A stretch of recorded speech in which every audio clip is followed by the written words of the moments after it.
Kenapa sampai orang tidak percaya dan tidak hormat lagi? Ada proses sering benar yang kalau guyonan sudah mengatakan pernyataannya itu yang disebut dengan kalau guyonan sangat udah berbohong, udah bagian dari bawaan jabang bayi lah. Udah itu bukan sekali dua kali. Gimana orang mau respect gitu? Ya. Ekonomi meroket, cum gitu. Apa yang meroket? Ada nggak permintaan maaf? Nggak ada. Nah bagaimana orang akan respect? Jadi kalau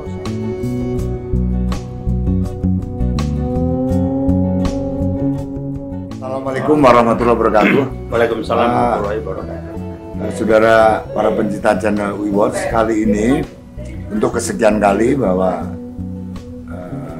akan memberikan edukasi dan sebagaimana biasa bahwa Bang TB akan memberikan beberapa pandangan yang antara lain mengenai isu-isu yang seakan menutup isu yang sebenarnya. Gimana Bang TB misalnya soal Banyuwangi? Baik, terima kasih. Assalamualaikum warahmatullahi wabarakatuh. Waalaikumsalam. Kembali saya dari WeWatch akan menyampaikan pandangan dan memberi gambaran makna terhadap berbagai peristiwa kejadian, apa maknanya, kenapa terjadi, dan kenapa dan lain sebagainya. Jadi saya ingin menyampaikan, mari kita mulai membiasakan melihat berbagai fenomena atau simptoma itu sebagai satu, dilihat benang merahnya seperti apa. Dari sana kita kan bisa belajar. Kalau bahasa bukunya, saya ingin menyampaikan, mari melihat dari berpikir serba sistem thinking untuk bisa menemukan ada benang merah untuk mencari apa sumber masalah sebetulnya. Supaya kita memahami lah, jangan terombang-ambing menjadi orang yang simptomatik, solution, yang reaktif, yang ini memang diarahkan ke sana. Nah ini mari kita mulai belajar. Jadi begini, rasanya saya pernah ngomong gitu ya, saya nggak tahu di kesempatan yang mana. Semua sumbernya ini kita akan bahas dari satu sumber yang sama. Tapi yang jelas ada benang merahnya. Jadi apa yang disasarkan? Apa urusannya sih Muhammadiyah diganggu gitu ya.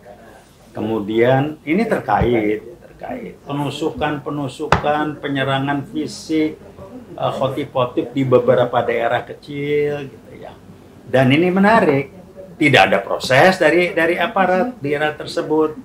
Sehingga seakan-akan sesuatu yang membuat orang itu bisa jadi gila dan berbuat, aparatnya sudah dikendalikan sehingga dianggap gila, nggak tahu kita, ya ada benang merahnya. Sekarang lagi muncul radikal, teroris segala macam. Kalau saya mengatakan, memang Muhammadiyah ditarget. Kalau di partai politiknya apa? Habisnya PKS. Kan udah, iblas, saya nggak komentar. Tapi semuanya arahnya adalah mendiskreditkan umat Islam di Indonesia. Itu aja.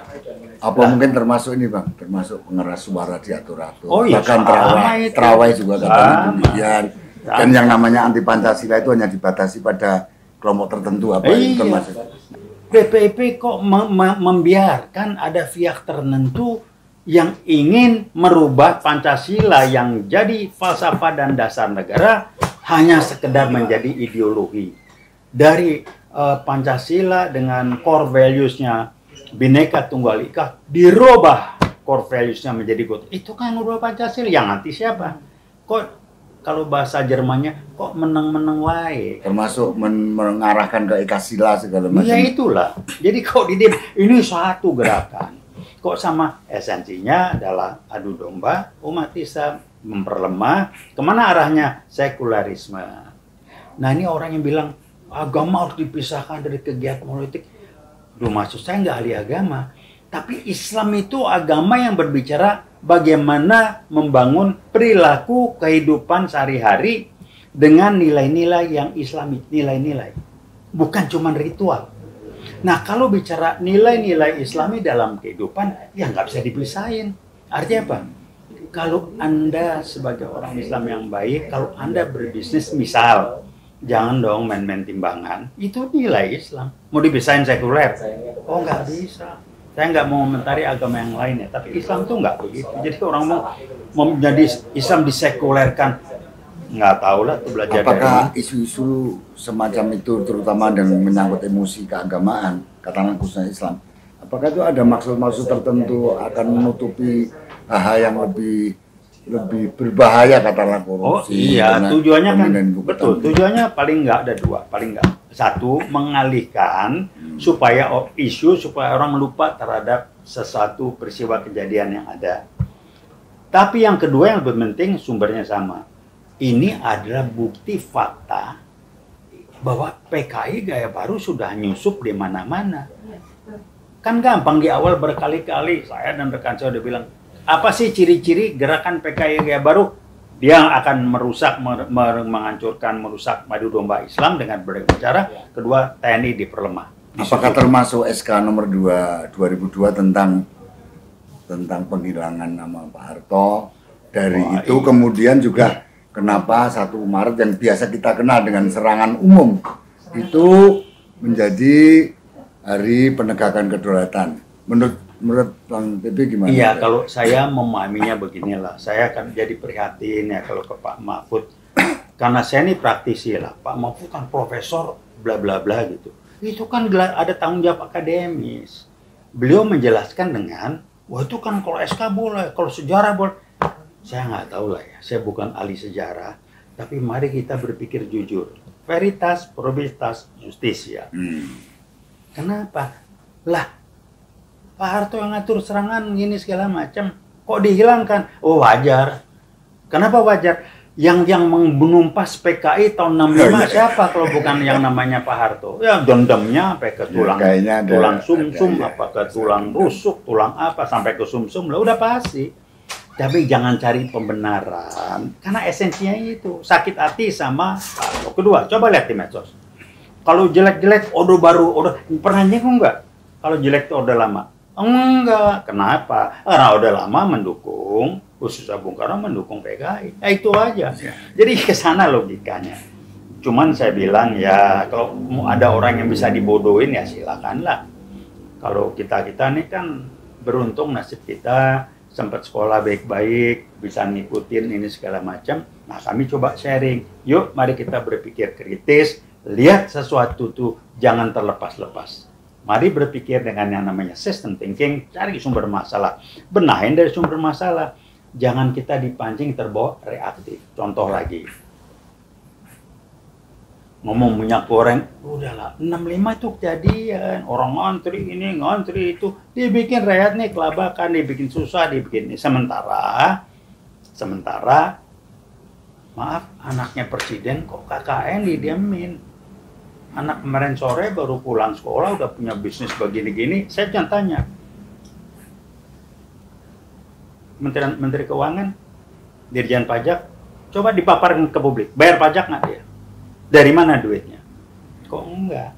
Jadi ini supaya nutupin ini kemudian lagi ya mungkin cuan-cuan saya sih ngerti lah. Bisnis PCR segala macam, dia main-mainin aja. Nanti ini mau Idul Fitri, wah naikin lah.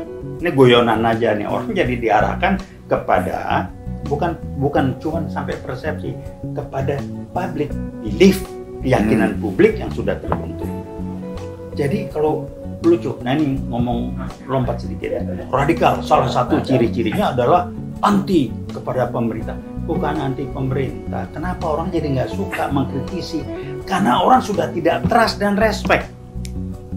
Tidak percaya dan tidak hormat lagi. Itu proses, bukan tiba-tiba. Kenapa sampai orang tidak percaya dan tidak hormat lagi?